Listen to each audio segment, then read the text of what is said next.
अस्सलाम वालेकुम। Human brain एक कॉम्प्लेक्स ऑर्गन है जो हमारे स्कल में पैक्ड होता है।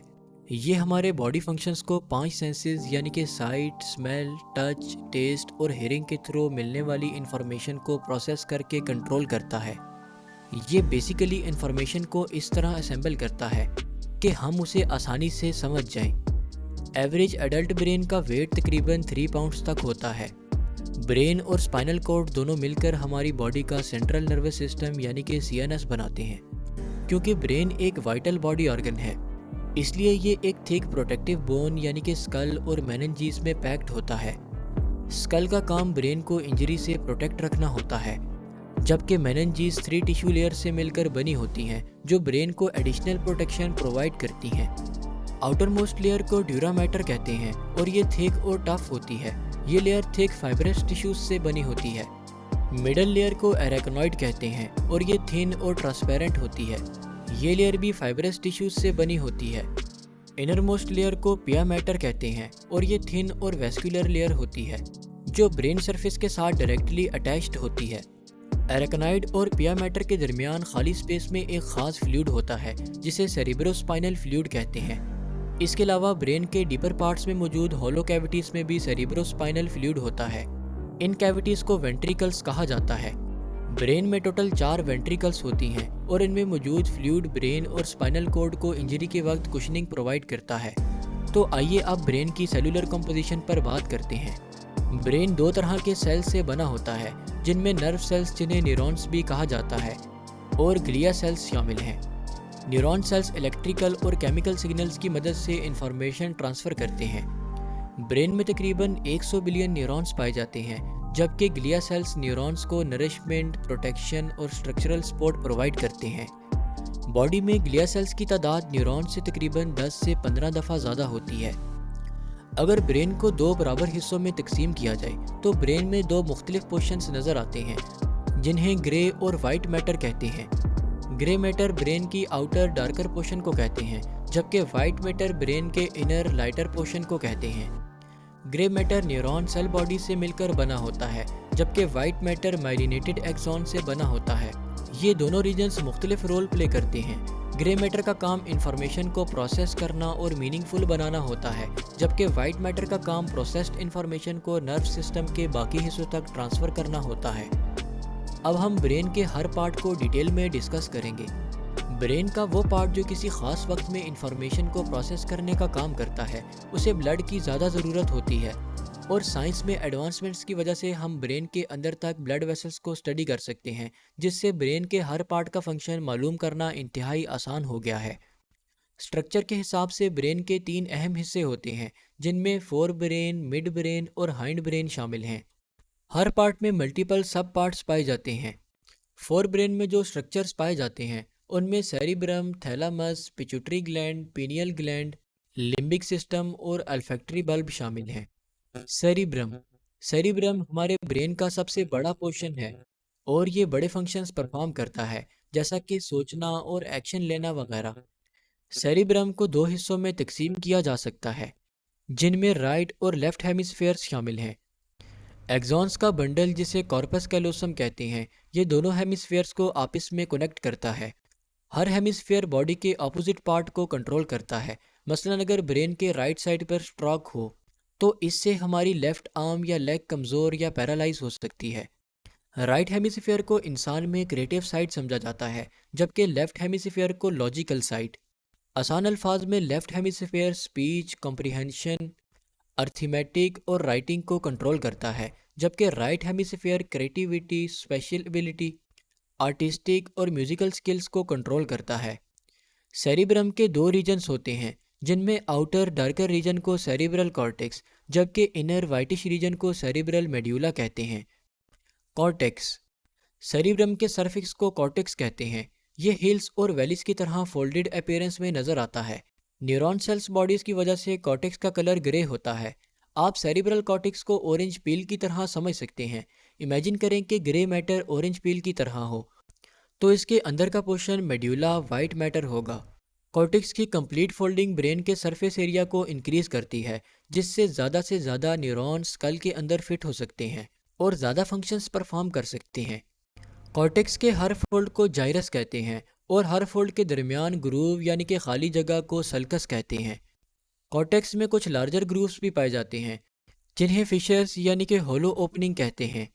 लार्जर ग्रूव सेरिब्रम को चार बड़े हिस्सों में तकसीम करते हैं जिन्हें लोब कहा जाता है।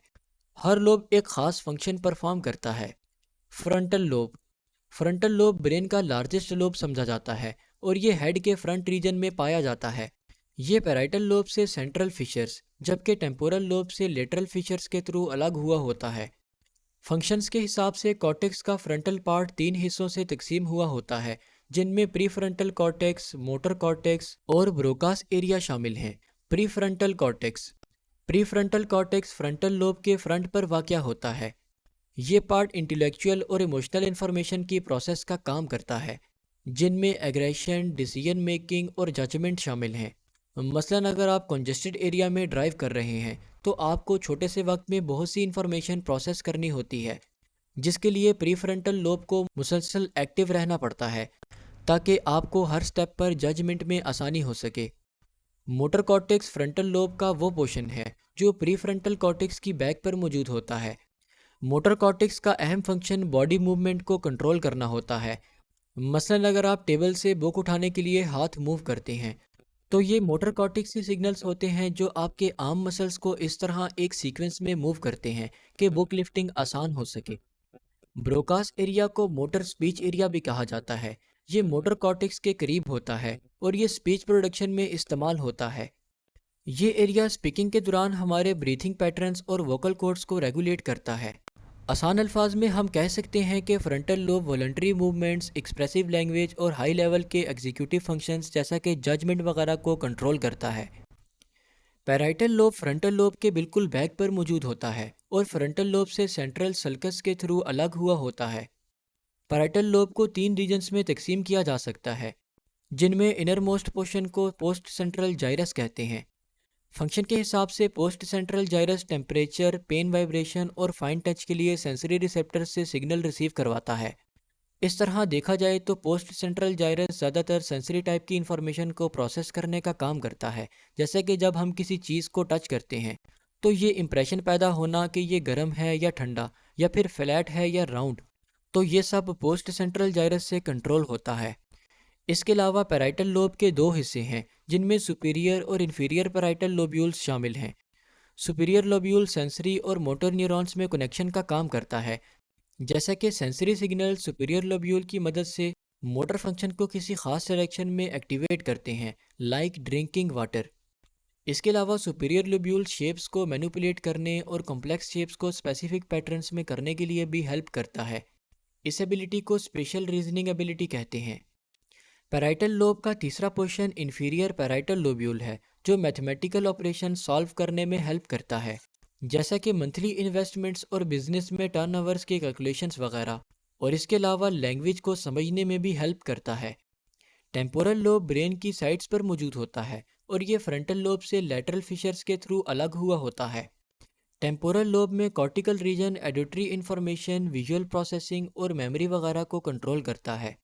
टेम्पोरल लोब की डिवीजन्स में प्राइमरी ऑडिटरी कॉर्टेक्स जो हमारे कानों से ऑडिटरी इंफॉर्मेशन रिसीव और प्रोसेस करता है ताकि हमें समझ आ सके, मसलन हंसना, रोना और बोलना वगैरह। Visual processing. इसी तरह टेम्पोरल लोब के कुछ रीजन विजुअल प्रोसेसिंग में हमारी हेल्प करते हैं, जैसा कि faces, scenes, heating, cold, air conditioning, traffic etcetera. Memory. Temporal lobe में हिप्पोकैम्पस मौजूद होता है जो मेमोरी, लर्निंग और इमोशंस के लिए अहम समझा जाता है। इसके बारे में हम आगे डिस्कस करेंगे। Occipital lobe. ये लोब हमारे ब्रेन की बैक साइड पर मौजूद होता है और ये पैराइटल और टेम्पोरल लोब के साथ अटैच हुआ होता है। ऑसिपिटल लोब को विजुअल प्रोसेसिंग के लिए मेन सेंटर समझा जाता है। ये हमें कलर्स में डिफरेंशिएशन करने, फेसेस को रिकॉग्नाइज करने और डेप्थ परसेप्शन जैसा कि किसी का आपकी तरफ आना या वापस जाना वगैरह। फोर ब्रेन के बाकी स्ट्रक्चर्स में थैलेमस, जो कि एक स्मॉल ओवर्ट स्ट्रक्चर होता है जो ब्रेन के सेंटर में मिड ब्रेन के एग्जैक्टली ऊपर पाया जाता है। थैलेमस रेगुलेटरी गेटवे होता है जो सेंसरी रिसेप्टर से इंफॉर्मेशन को ब्रेन में प्रॉपर रीजन्स तक ट्रांसफ़र करने का काम करता है। ये बेसिकली ब्रेन में इंटर होने वाले मुख्तलिफ सेंसरी इंफॉर्मेशंस को डायग्नोज करता है, जैसे कि ऑडिटरी, विजुअल, टैक्टाइल यानी कि टचिंग और टेस्ट वगैरह, और इस इंफॉर्मेशन को कॉर्टेक्स में स्पेसिफिक लोब्स तक पहुंचाता है। ये ब्रेन के मुख्तलिफ सेंटर्स और स्पाइनल कॉर्ड से इंफॉर्मेशन जमा करता है और इसे सेरिब्रल कॉर्टेक्स में करेक्ट एड्रेस तक पहुंचाता है। इसके अलावा thalamus regulation of sleep, alertness और वेकिंग अप को भी कंट्रोल करता है। The limbic system. Limbic system एक कॉम्प्लेक्स स्ट्रक्चर है जो सेरिब्रम के एग्जैक्टली नीचे पाया जाता है। इस रीजन में हाइपोथैलेमस, हिपोकैम्पस और अमाइगडेला मौजूद होते हैं। हाइपोथैलेमस। हाइपोथैलेमस थैलेमस के बिल्कुल नीचे और पिट्यूटरी ग्लैंड के ऊपर मौजूद होता है। हाइपोथैलेमस का सबसे अहम फंक्शन नर्व सिस्टम को एंडोक्राइन सिस्टम के साथ पिट्यूटरी ग्लैंड्स के थ्रू लिंक करना है। हाइपोथैलेमस कुछ सोमैटिक फंक्शंस को भी कंट्रोल करता है, जैसा कि बॉडी टेम्परेचर, स्लीप और भूख लगना वगैरह। हिप्पोकैम्पस। हिप्पोकैम्पस सेरिब्रम के मीडियल टेम्पोरल लोब में पाया जाता है। हिप्पोकैम्पस का स्ट्रक्चर सी हॉर्स की तरह होता है। हिप्पोकैम्पस का अहम रोल मेमोरी फॉर्मेशन है। यह खासकर न्यू मेमोरीज और इमोशंस और सेंसेस को कनेक्ट करने के लिए अहम रोल प्ले करता है, जैसा कि स्मेल एंड साउंड मेमोरीज। अगर किसी इलनेस की वजह से हिप्पोकैम्पस का एक या एक से ज़्यादा पार्ट्स डैमेज हो जाएं, जैसा कि अल्जाइमर डिजीज़, या फिर किसी एक्सीडेंट में हिप्पोकैम्पस डैमेज हो जाए, तो इससे मेमोरी लॉस और न्यू मेमोरी सेव नहीं हो सकती। एमिगडेला। एमिगडेला एक स्मॉल रफली राउंड स्ट्रक्चर होता है जो मीडियल टेम्पोरल लोब में हिप्पोकैम्पस के बिल्कुल फ्रंट पर पाया जाता है। एमिगडेला का काम इमोशनल और बिहेवियरल कैरेक्टर्स पैदा करना है, जैसा कि खौफ का एहसास, खुशी का एहसास और सोशल कम्युनिकेशन करना वगैरह। इसके अलावा एमिगडेला ब्रेन के रिवॉल्व सिस्टम के साथ भी कनेक्ट हुआ होता है, जैसा कि अच्छा खाना खाते वक्त या किसी से प्यार करते वक्त ये खुशी की फीलिंग पैदा करता है। और ये स्ट्रेस रिस्पांस में भी हेल्पफुल होता है, जैसे कि फ्लाइट एंड फाइट रिस्पांस, जैसे कि किसी डॉग बाइट की वजह से दोबारा डॉग्स के सामने अलर्ट होना वगैरह। अगर मैगडेला में कोई ज़ख्म हो जाए तो इससे पर्सन की एक्सप्रेशनबिलिटी और स्ट्रेस के वक्त कंट्रोल ख़त्म हो जाता है। Pituitary glands. Pituitary glands P shaped glands होते हैं जो ब्रेन में हाइपोथैलेमस के साथ पिट्यूटरी स्टॉक के थ्रू अटैच्ड होते हैं। ये स्कल के बिल्कुल सेंटर में नोज ब्रिज के बिल्कुल बैक पर मौजूद होते हैं।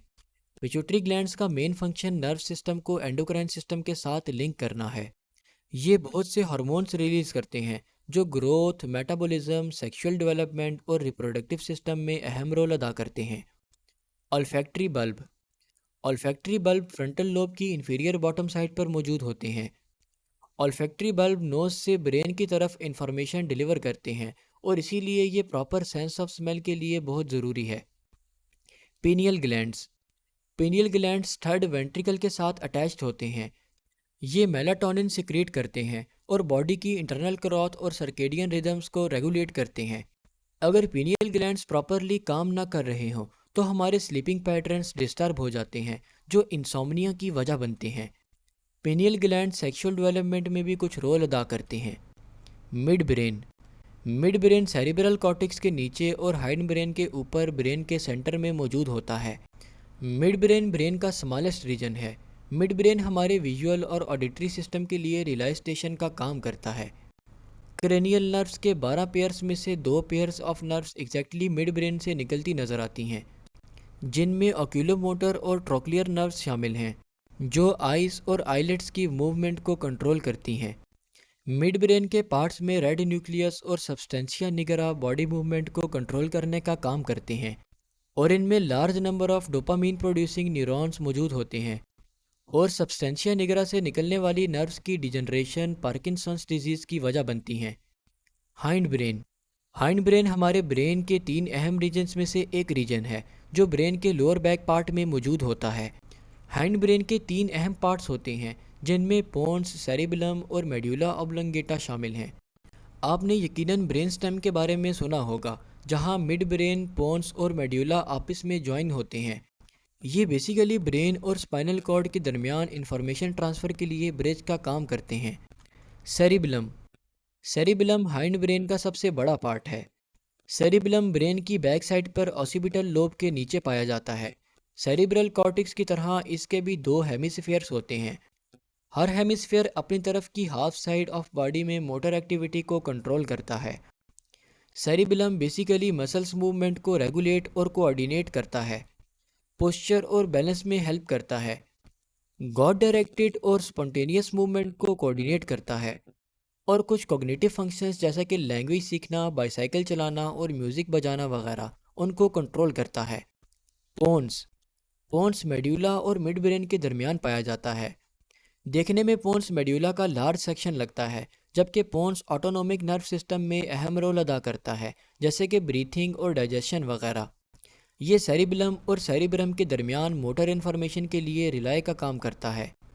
अगर पोन्स में इंजरी हो जाए तो इससे इम्पेयर्ड ब्रीथिंग और कोमा हो सकता है। Medulla oblongata medulla oblongata pons और स्पाइनल कॉर्ड के दरमियान मौजूद होता है, लिहाजा ये ब्रेन स्टेम का सबसे इन्फीरियर पोर्शन होता है।